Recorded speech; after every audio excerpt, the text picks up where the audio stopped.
What's up, everybody? This is Artie from Cloud9 Tabletop, where we help you elevate your Dungeons and Dragons game.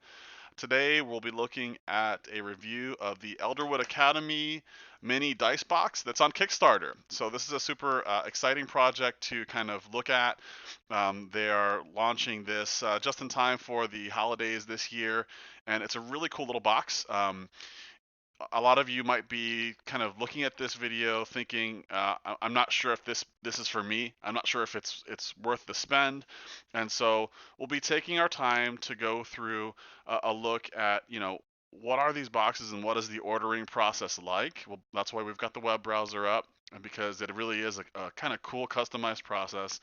We'll be looking at one of them in person. I've got one here on the desk that Elderwood has given us to kind of show you all as an honest review, and I'll be giving you my takeaways. So be sure to stay tuned for the end of the video, because I do want to show you or tell you my kind of honest feelings on whether or not I would buy this. And that's, kind of a little bit of my intro as well, in that, kind of just full disclaimer, we are friends with Elderwood Academy. Dan, the founder, played in a game of D&D with us a few weeks ago in our live stream. You can check that out. I'll put a link to it here in the bottom. And the other thing I'll do is I'll put some links in the description of this video where you can maybe jump to the things that you're interested in. So we'll be looking at what it is to order and configure one of these for yourself and see what the customization options are on the website. We'll be looking at kind of pros and cons for my own, use of the box, and then we'll be giving an honest review. And that's my commitment to you. Even though, like I said, we're friends with Dan, this will honestly be a very honest review. I'll tell you the good, the bad, and the ugly from using this box.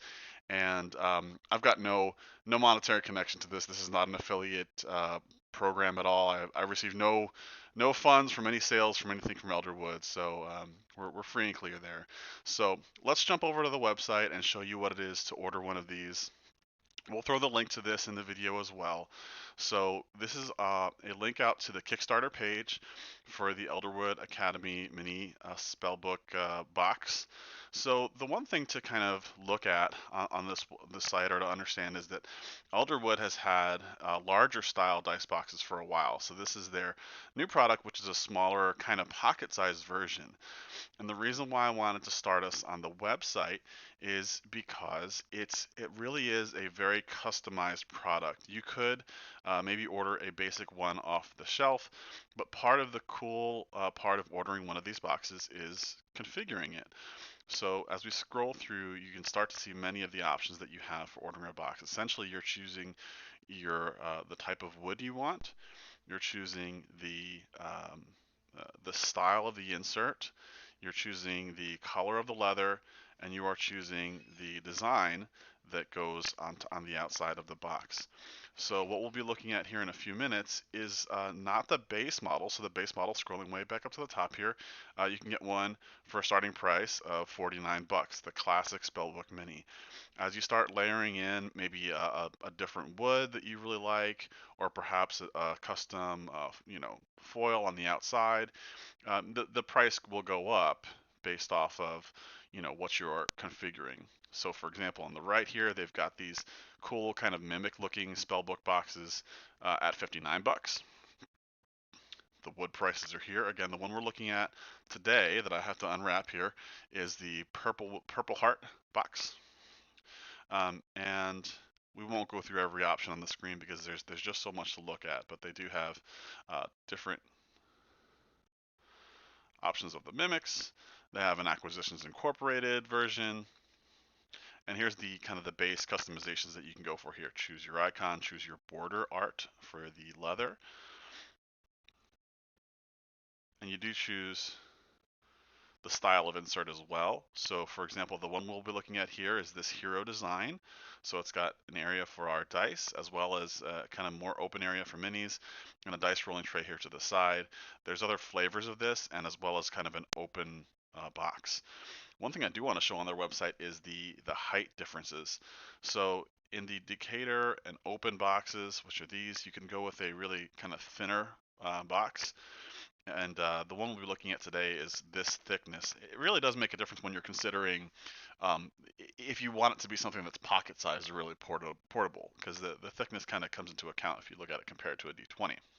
Here's what the foam inserts look like, as well as some guides on pricing. So again, won't go into all the details here, but wanted to give you a real quick tour of what the Kickstarter page looks like.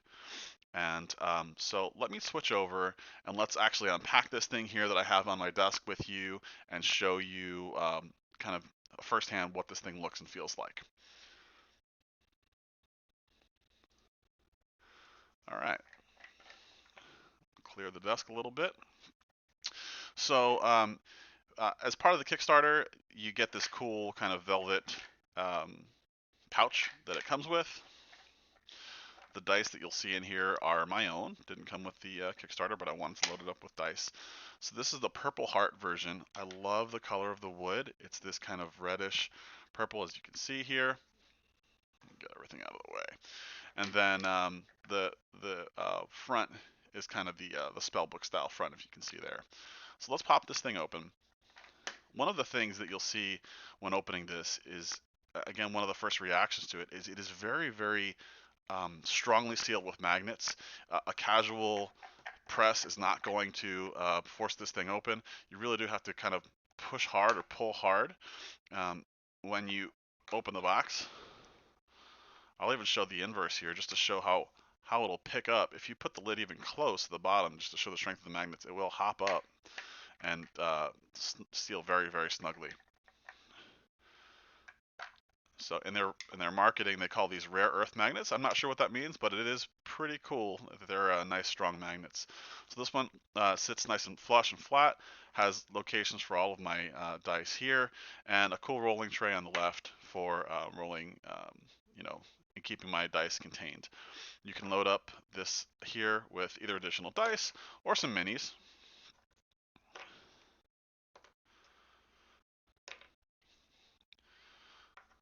Seals nice and tight. And there you have it. And so, you know, in some of my kind of honest review of reading this here or reviewing this, I've been using this for a few weeks. I've carried it around with me and taken it to some of my game. I've used it here when I've been playing on the stream, playing locally, and a couple things that stick out to me when I first think about it. First of all, it does feel very, very, very premium. The leather and the foil work, it just looks and feels very nice. I honestly find myself looking forward to using it. It's kind of just it does feel very premium. It does feel like something that I really enjoy using and looking forward to using. It's a kind of premium accessory that I enjoy, honestly. And the other thing that I think in terms of an opinion here is that the metals or the magnets are maybe a little bit too strong. For example, I've got a 9-year-old boy. He cannot open this box. If he tries really hard and kind of gives it some good leverage, he'll pop it open and the dice will kind of fly around. So it's pretty hard to use. And so the third thing is that, and this is potentially because of the fact that I've been needing to apply so much pressure to open the box, is that some of the leather has started peeling back just a little bit on the corners, if you can see here. So this is from about 3 weeks of infrequent use. I have started to see a little bit of separation here. And so when I, first was looking at the box or the book, it did feel like I was like, man, this feels amazing. It feels just like a book, but what I feel like is almost missing is that feeling of stitching around the edges. They've kind of mimicked that here with the inlay, with the foil inlay, but it is a kind of just a personal preference that I wish was a little bit different.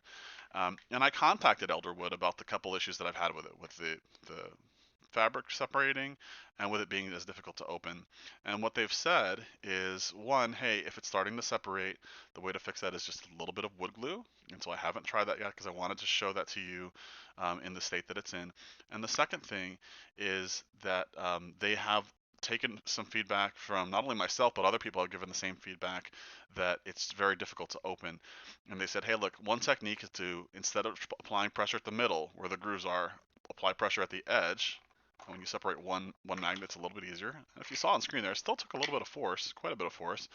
And the second thing that they're doing is changing the specs a little bit on the box to change where these magnets sit to give them a little bit more space so that it takes a little bit less pressure to open the box.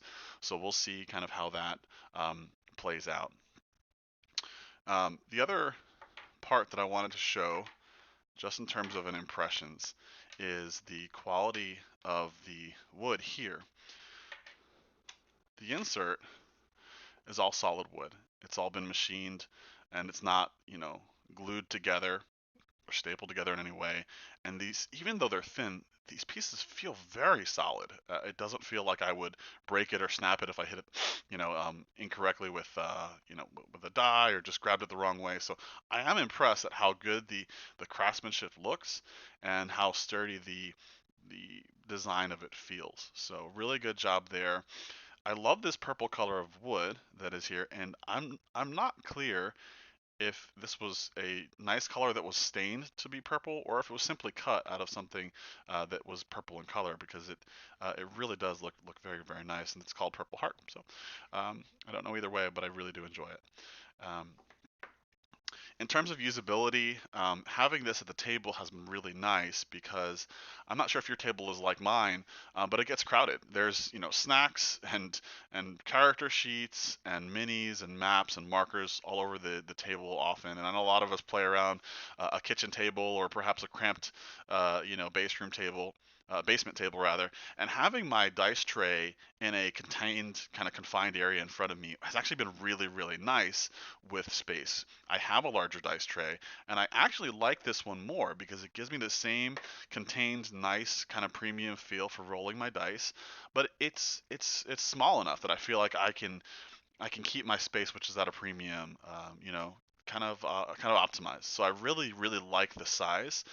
The other thought around size was how well can you fit this in your pocket, and so, just to give you a comparison against, for example, a phone that I keep in my pocket here, there's a significant size difference in terms of thickness for what, how portable this might be. So, you know, I carry this in some loose fitting jeans, and I'm a pretty big guy. I'm 6'2", and even still, with being kind of larger pants, I'm a bigger guy. This felt very thick. It felt too. Too much that I would comfortably carry in a pocket for a long term. If I was heading to a friend's house and I wanted to just quickly shove it in my pants until I got there for the ride over 15 minutes, no problem, but it wasn't very comfortable. I wouldn't go to a convention and carry this in my pocket all day. Perhaps the smaller version would have been good for that, but not this one. Now, I think the trade-offs here, in that for the height, you're getting something that you could put in a pocket. You couldn't put the bigger full-size one, but this one you could. And the fact that it holds so much, it is a very nice size. Um, and so that's my review of it. For the last kind of closing thoughts, I think what we think about most when we watch a video like this one is kind of, well, is it the right thing for me? Should I buy this box? So if we think back to those prices that were on the page on the Kickstarter, what I have in front of me would be on Kickstarter for, I believe, the $49 plus the $20 for the wood. And the folks at Elderwood can keep me honest there if I have some kind of feature that I'm not aware of. Again, I got this as a review copy. So we'd be looking at perhaps, $70 for a box like this. And is it the right box for you? I think honestly the answer is kind of maybe. I don't know that a product like this is the box for everyone. I think if you're just getting into the hobby and you're maybe buying your first set of dice, it may or may not be. I think that the price point is one of the biggest considerations. Is it a premium product? Yes, absolutely. Does it feel great to use? Yes, absolutely. But is it worth that $50 to $70 or more based off of what you want to configure? Potentially. I think if you are somebody that is looking to really make a statement for kind of how much you love the hobby, whether it's Dungeons and Dragons or Pathfinder or any other role-playing game, and you want to really kind of have that self-expression of really investing into something that is really nice, to show off your enthusiasm and your enjoyment, it could be really, really cool. It can definitely be the envy of your table. I know it was, for mine to really see such a nice quality piece of work. I think that if you're just looking to get some stuff to help you play, the money might be used better otherwise. So it's not a product that is for everybody, but I think it is an awesome product for some people. So if you're somebody that is looking for a really premium thing to perhaps even for a gift for this holiday season to really show somebody how special they are, more than just a set of dice or a T-shirt that says D&D on it or something that's really nice and premium, consider it. And the last thing to consider when you're thinking about a product like this is there any is there an alternative? Could I go somewhere else and buy something pretty similar that is maybe the same price, maybe cheaper, maybe better? So there's a couple competitors out there in the in the world that sell kind of similar things. So Elderwood Academy is the one that makes this box. Wormwood is another kind of woodworking shop that focuses on geek and RPG kind of tabletop components, and Dogmite Games. They have similar products. The price points are pretty similar. So Dogmite has a box. It's a bigger box. It's not a pocket-sized box, that goes for, I believe, $60, right in that price range or so, when I was on their site. And Wormwood did not have something super comparable to this. They have a tray that doesn't have, or a carrying case that doesn't have a tray. They also have some little tiles that you could roll into.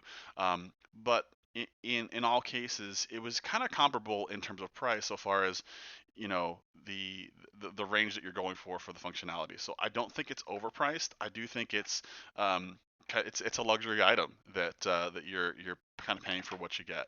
The slight hesitation I have around some of the weirdness around how difficult it was to open, and or you know the, the use around it kind of coming apart at the edge just a little bit there. For my own enjoyment, those all fade away because when I pick this thing up, I'm still very much looking forward to using it. I still very much feel like, wow, this is such a cool thing. I feel so lucky and grateful to be able to pull it out at my gaming table, and I look forward to using it when I'm about to play, and I like using it, and it keeps me organized. So I hope that helps you kind of make up your mind for evaluating the Elderwood Academy Kickstarter. Again, I'll have links to it in the video below. Please enjoy and have a great day. Thanks.